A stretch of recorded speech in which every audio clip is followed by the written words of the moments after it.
This is a video I've been meaning to make for a while, but I just haven't got around to it until now. And it's about the whole debate that I've been witnessing about sex workers. And again, this is a situation in which there is a clear tension between, on the one hand, freedom, liberties, and on the other hand, the protection of the vulnerable.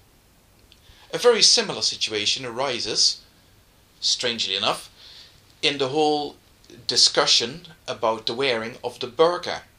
There is a strong parallel there, in my opinion. Again, you're talking about freedoms on the one hand and protection on the other hand. Let's just recap the whole situation about the burqa and my position on that. I do firmly believe that anybody should have the right to express themselves in any way they see fit. And if you feel that you need to express your religious identity by the wearing of a certain garment, then you should have every right in the world to do so. So in other words, I feel that women should have the right to wear the burqa if they want to. But of course, there is always that tension with protection, with the situation, the undeniable fact that there are women who are being forced into wearing such garments, who are being coerced, who are being put under pressure, who are being deprived of their liberties by being forced to wear such garments. And those women need to be protected. And exactly the same thing arises when it comes to the whole discussion about sex work. On the one hand, a woman should have the right, any person should have the right, to express their sexual identity in any way they see fit. And as a result, in many Western countries, prostitution has been legalized to a large extent. That means that women can express their sexuality by engaging in sexual acts and being paid for doing so. There are even women who do so out of the kindness of their heart. And for example, in Holland, there are situations where there are sex workers who go around to people with, say, disabilities, people who are housebound, and who actually help these people out with sexual privileges. And these people are doing this voluntarily, out of the goodness of their heart, and it's a service that is very much appreciated by the people who receive it.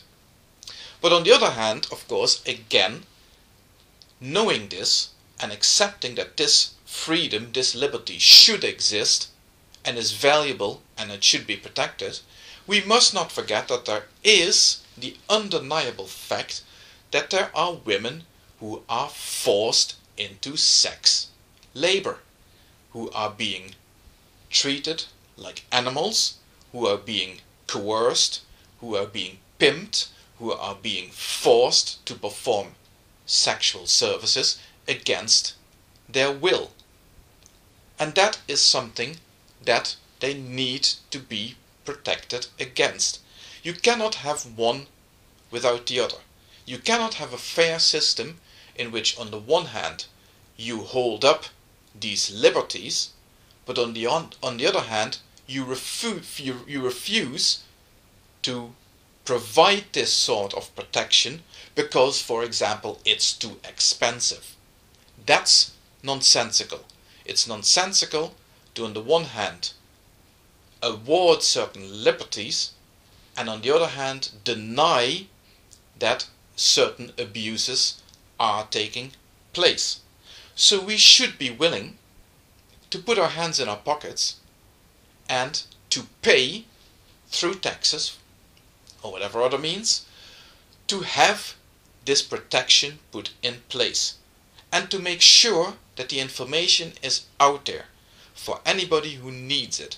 If we must put out billboards in the street in the main languages spoken in a region so that everybody who's out there knows that if they need protection, if they are being targeted by people who are trying to force them to do anything, whether it's wearing a burqa or providing sexual services against their will, that there are people they can turn to, that there are safe houses they can go to, that there are counselors who will look after them, that there are people who will help them in their need.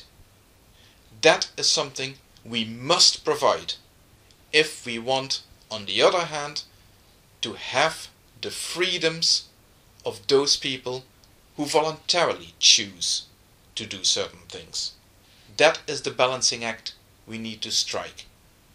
Forget or omit to do one, and somebody is going to end up being unfairly treated or getting the wrong end of the stick. There is no middle ground.